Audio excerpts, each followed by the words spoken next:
दोस्तों, आजकल जब भी हम इन्वेस्टमेंट से रिलेटेड चीजें जानने की कोशिश करते हैं या फिर समझने की कोशिश करते हैं कि आखिर इन्वेस्टमेंट का कौन सा तरीका सबसे बेहतर है, तो हमें म्यूचुअल फंड्स का नाम सुनने को मिल ही जाता है। लेकिन प्रॉब्लम यह है कि अधिकतर लोगों के मन में डाउट होता है कि क्या सच में म्यूचुअल फंड्स हमें अमीर बना सकता है। म्यूचुअल फंड्स में कंपाउंडिंग होती भी है या लोग ऐसे ही बोलते रहते हैं। आए दिन स्टॉक मार्केट ऊपर नीचे जाती रहती है, तो ऐसे में म्यूचुअल फंड्स में लोगों का लगा हुआ पैसा भी डूब जाता होगा। इन्वेस्टिंग से पहले लगभग हर बिगिनर के मन में यही सवाल बार बार आते रहते हैं। तो आज के इस वीडियो में हम इन्हीं सारे क्वेश्चंस की रियलिटी और म्यूचुअल फंड्स में कंपाउंडिंग कैसे काम करती है, इसके बारे में समझेंगे। म्यूचुअल फंड्स के सारे एस्पेक्ट्स और कंपाउंडिंग के मैजिक को समझने के लिए बने रहिए हमारे साथ इस वीडियो के एंड तक। और अगर आप इस चैनल पर नए हैं तो चैनल को सब्सक्राइब करना ना भूलें। दोस्तों, ज्यादातर लोग जिन्होंने अभी अभी इन्वेस्टिंग की शुरुआत की है या फिर वे लोग जो इन्वेस्टमेंट करने का सोच रहे हैं, अक्सर उन लोगों में पेशेंस की कमी देखने को मिलती है। और नए इन्वेस्टर्स इसी वजह से मार्केट में आते ही लॉस में चले जाते हैं, क्योंकि वे ग्रोथ तो मल्टीपल में देखना चाहते हैं लेकिन उसे टाइम बिल्कुल भी नहीं देना चाहते। वे अपने पैसे को जल्दी से जल्दी ग्रो करना चाहते हैं। इस चक्कर में वे म्यूचुअल फंड्स को भी ट्रेडिंग समझने की भूल कर देते हैं। वे म्यूचुअल फंड्स में भी ट्रेडिंग की ही तरह जल्दी जल्दी बाइंग और सेलिंग करना शुरू कर देते हैं। यही कारण है कि ज्यादातर लोग म्यूचुअल फंड्स को रिस्की कहने लगते हैं। मार्केट में अक्सर उन्हीं लोगों का पैसा डूबता हुआ पाया गया है जिन्हें मार्केट की समझ नहीं होती। इसलिए इन्वेस्टमेंट शुरू करने से पहले मार्केट के बारे में जानना बहुत ही जरूरी होता है। वॉरेन बफे जैसे दुनिया के बड़े बड़े इन्वेस्टर्स लोगों को अक्सर अपनी बुक्स और इंटरव्यूज में यही एडवाइस देते हैं कि कभी भी इन्वेस्टिंग करो तो लॉन्ग टर्म के लिए करो, और ट्रेडिंग जैसे तरीकों से तुरंत प्रॉफिट लेने के चक्कर में आप अपने पैसे को कभी भी ग्रो नहीं कर पाएंगे, उल्टा आपका पैसा डूब जाएगा।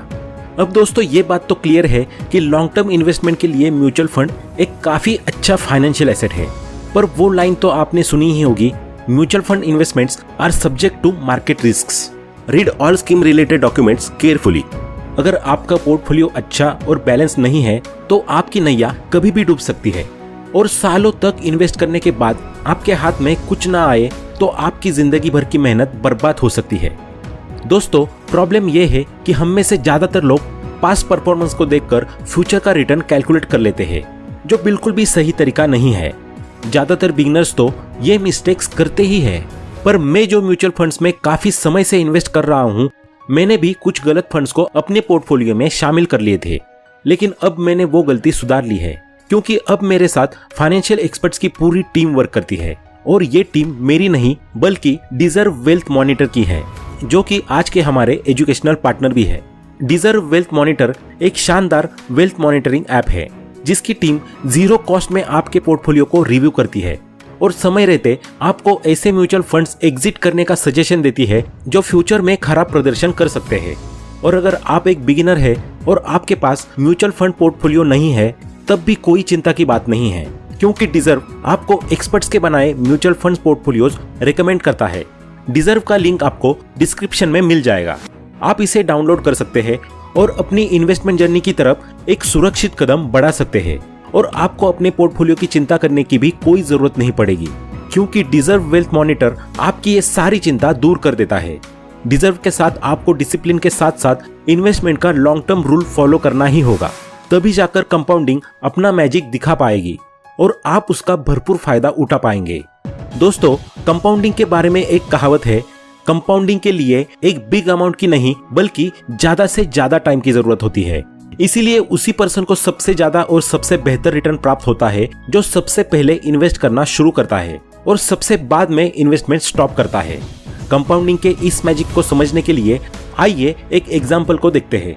मान लीजिए कि दो दोस्त हैं, एक का नाम है राजू और दूसरे का नाम है श्याम। दोनों ने 1-2 साल पहले ही पैसा कमाना शुरू किया है। अब उन्हें लग रहा है कि उन्हें कुछ सेविंग्स करके इन्वेस्ट कर देना चाहिए, जिससे उनका फ्यूचर सिक्योर हो सके। राजू थोड़ा सा टिपिकल मिडिल क्लास फैमिली में पला बड़ा है, इसलिए उसका मानना है कि स्टॉक्स और शेयर मार्केट फर्जी किस्म की चीजें हैं। इनमें पैसा लगाना जुआ खेलने जैसा है, न जाने कब आपके पैसे डूब जाए। इसलिए राजू डिसाइड करता है कि वो भी अपने पिताजी की तरह कोई अच्छा सा बैंक देखकर फिक्स डिपॉजिट ही करेगा। दूसरी तरफ श्याम की परवरिश थोड़ी सी मॉडर्न माइंडसेट वाली फैमिली में हुई है, इसलिए उसे अच्छी तरह पता है कि स्टॉक मार्केट क्या होता है। उसमें किस प्रकार से लोग अपना पैसा इन्वेस्ट करते हैं और किस प्रकार वे ज्यादा से ज्यादा रिटर्न प्राप्त करते हैं। इन सभी की अच्छी समझ होने के कारण श्याम डिसाइड करता है कि वह अपना पैसा SIP के थ्रू म्यूचुअल फंड में इन्वेस्ट करेगा। दोनों ने 2001 से मंथली 10,000 रुपए इन्वेस्ट करना शुरू कर दिया। 2001 में दोनों ने 1,20,000 रुपए इन्वेस्ट किए। उस समय सेंसेक्स 3,972 पर था। अगले साल यानी कि 2002 में फिर से दोनों ने 1,20,000 रुपए इन्वेस्ट किए। राजू का पोर्टफोलियो तो लगातार 7% के रिटर्न रेट से बढ़कर 2,56,000 पर पहुंच चुका था। लेकिन 2002 में से सेंसेक्स -17.87% घटकर 3,262 पर पहुंच गया। इसलिए श्याम का पोर्टफोलियो लॉस में चला गया और उसका 2,40,000 का इन्वेस्टमेंट अब रिटर्न के साथ सिर्फ 1,97,000 का ही रह गया। श्याम को डर तो बहुत लग रहा था, लेकिन उसे अच्छी तरह पता था कि म्यूचुअल फंड्स में अच्छा रिटर्न पाना है तो इस प्रोसेस को लॉन्ग टर्म तक तो फॉलो करना ही पड़ेगा। इसलिए उसने अपनी चिंताओं को शांत करते हुए अपना इन्वेस्टमेंट आगे भी जारी रखा। 2003 में सेंसेक्स 3.52% की रेट से बढ़कर 3,377 पर पहुंच गया। लेकिन सेंसेक्स के पॉजिटिव जाने के बाद भी श्याम का पोर्टफोलियो लॉस में ही चल रहा था, क्योंकि अभी तक वो टोटल 3,60,000 रुपए का इन्वेस्टमेंट कर चुका था, जबकि इंटरेस्ट को मिलाकर उसका टोटल रिटर्न सिर्फ 3,28,000 का ही हुआ था। इस पॉइंट पर आकर उसके आसपास के लोग बोलना शुरू कर चुके थे कि तुम्हारा सारा पैसा डूब जाएगा, म्यूचुअल फंड्स में कंपाउंडिंग जैसा कुछ नहीं होगा, इसलिए बेहतर यही है कि यहीं पर अपना इन्वेस्टमेंट स्टॉप कर दो और पैसे को निकालकर राजू की तरह किसी बड़ी सी जगह FD कर दो। देखो 3 साल में उसका पोर्टफोलियो बढ़कर 4,03,000 का हो चुका है, जो तुम्हारे म्यूचुअल फंड से बहुत ज्यादा है। रियलिटी में अक्सर ऐसा ही होता है। ज्यादातर लोग 2 से 3 साल में ही इस प्रोसेस से निराश हो जाते हैं और पैसा डूबने के डर से जल्द अपना इन्वेस्टमेंट स्टॉप कर देते हैं। इंडिया में अधिकतर लोग जल्दी से जल्दी रिटर्न पाने की इच्छा में म्यूचुअल फंड में इन्वेस्ट करते हैं और फिर मार्केट डाउन होते ही डर की वजह से अपना पैसा तुरंत निकाल लेते हैं। इस चक्कर में उनके हाथ कुछ नहीं आता, उल्टा उन्हें एंट्री और एग्जिट फीस में ज्यादा पैसा देना पड़ता है। खैर, हमारी कहानी के हीरो श्याम ने ये गलती नहीं की।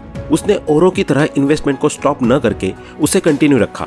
फिर आया अगला साल, जब सेंसेक्स 72.89% की रेट से बढ़कर 5,839 पर पहुंच गया और श्याम का पोर्टफोलियो भी अब 7,75,000 पर पहुंच चुका था। वहीं दूसरी ओर कंटिन्यूअस प्रॉफिट में चलने के बाद भी राजू का पोर्टफोलियो अभी सिर्फ 5,59,000 पर ही पहुंचा था। इन्वेस्टमेंट की इस प्रोसेस को दोनों ने अगले 4 साल यानी कि 2008 तक इसी तरीके से जारी रखा। 2008 में FD में इन्वेस्टमेंट करने वाले राजू का पोर्टफोलियो बढ़कर 13,03,000 पर पहुंच चुका था, जबकि दूसरी ओर सेंसेक्स 47.15% की रेट से बढ़कर 20,287 पहुंच गया और इस वजह से श्याम का पोर्टफोलियो भी बढ़कर 39,14,000 पर पहुंच चुका था, जो कि राजू के पोर्टफोलियो से 3 गुना ज्यादा है। जबकि दोनों ही अभी तक 9,60,000 रुपए का सेम अमाउंट इन्वेस्ट कर चुके हैं। राजू और श्याम के पोर्टफोलियो के ये तो सिर्फ हमने 8 साल ही कंपेयर किए हैं, उसमें ही दोनों के रिटर्न में 3 टाइम्स का फर्क आ गया। और अगर कोई व्यक्ति म्यूचुअल फंड्स में 15-20 सालों के लिए अपना इन्वेस्टमेंट कंटिन्यू रखता है तो फिर उसे करोड़पति बनने से कोई नहीं रोक सकता, क्योंकि जितना ज्यादा टाइम उतना ज्यादा कंपाउंडिंग का मैजिक भी।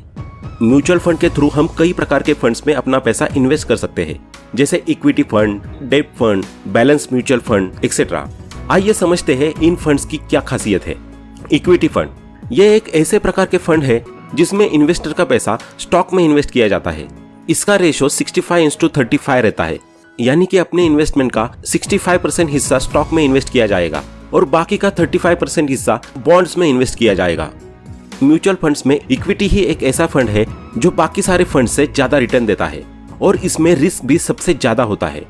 अब आते हैं दूसरे फंड पर, जो है डेब्ट फंड। इस फंड में इक्विटी फंड का जस्ट उल्टा होता है, क्योंकि इस फंड में इन्वेस्टर की टोटल रकम से 65% हिस्से को बॉन्ड्स में इन्वेस्ट किया जाता है और बाकी के 35% हिस्से को इक्विटी में इन्वेस्ट किया जाता है। यह इक्विटी फंड के मुकाबले काफी सेफ होता है, क्योंकि इसके थ्रू आपका पैसा गवर्नमेंट बॉन्ड्स में भी इन्वेस्ट होता है। लेकिन इसके ग्राफ में फ्लक्चुएशन की कमी होने की वजह से आपको हाई प्रॉफिट होने की संभावना बहुत ही कम रहती है। तीसरा फंड है बैलेंस म्यूचुअल फंड। इसका नाम बैलेंस म्यूचुअल फंड इसीलिए रखा गया है क्योंकि इस फंड में आप अपने पैसे को बैलेंस करते हुए शेयर्स और बॉन्ड दोनों में इन्वेस्ट कर सकते हो। एक तरफ जहां आपको शेयर्स अच्छा रिटर्न दिलाने में कैपेबल होगा, तो दूसरी तरफ बॉन्ड्स आपको उतनी ही ज्यादा सिक्योरिटी और सेफ्टी प्रोवाइड कराएगा। इस तरह आपको दोनों चीजें मिल जाएंगी, एक अच्छा रिटर्न भी और एक बेहतर सिक्योरिटी भी।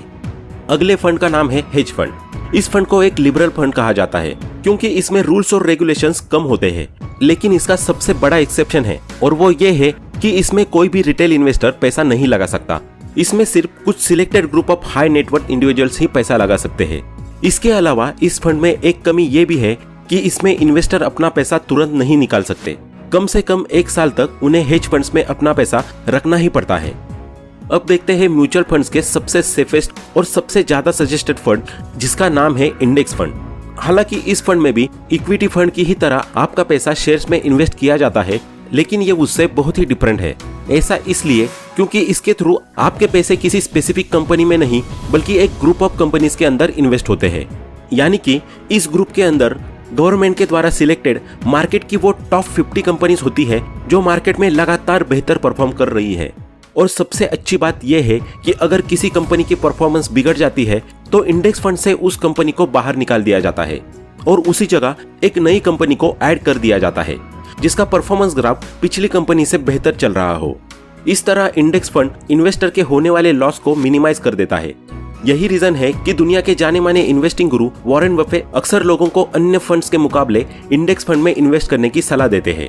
इस फंड की एक सबसे अच्छी बात यह भी है कि जहां बाकी सारे फंड्स में आपको फंड मैनेजर पर रिलाय रहना पड़ता है और उन्हें फी अमाउंट भी ज्यादा देनी पड़ती है, वही इंडेक्स फंड में फंड मैनेजर का रोल न के बराबर होता है। इसलिए आप पर लगने वाले चार्जेस या फीस भी बहुत मिनिमल होती है। इसके अलावा इंडेक्स फंड के लिए बिल्कुल भी जरूरी नहीं है कि आपके पास मार्केट की अच्छी नॉलेज हो और बहुत सारा पैसा हो। आप इंडेक्स फंड में बिना कुछ जाने अपने घर से ही मोबाइल ऐप के थ्रू 500 रुपए जैसा छोटा अमाउंट भी इन्वेस्ट कर सकते हैं। और अगर आप एक फिक्स्ड अमाउंट की SIP कर लेते हैं तो फिर आपको किसी फंड मैनेजर या किसी बैंक के चक्कर काटने की जरूरत नहीं है, क्योंकि हर महीने जो भी अमाउंट आपने फिक्स कर रखा है वो ऑटोमेटिकली आपके अकाउंट से डिडक्ट होकर इंडेक्स फंड में इन्वेस्ट हो जाया करेगा। इस तरह बिना मार्केट को ज्यादा एनालिसिस किए कुछ सालों बाद आपको एक बेस्ट रिटर्न मिल सकता है, जो आपको रिच बनाने के साथ साथ फाइनेंशियली इंडिपेंडेंट बनाने के लिए भी हेल्पफुल हो सकता है। तो दोस्तों, आज के इस वीडियो में इतना ही। डिजर्व वेल्थ मॉनिटर का लिंक आपको डिस्क्रिप्शन में मिल जाएगा, आप उसे डाउनलोड कर सकते हैं। वीडियो पसंद आया हो तो लाइक करें, अपने इन्वेस्टर दोस्तों के साथ शेयर करें और साथ ही चैनल को सब्सक्राइब करना ना भूलें। Thanks for watching.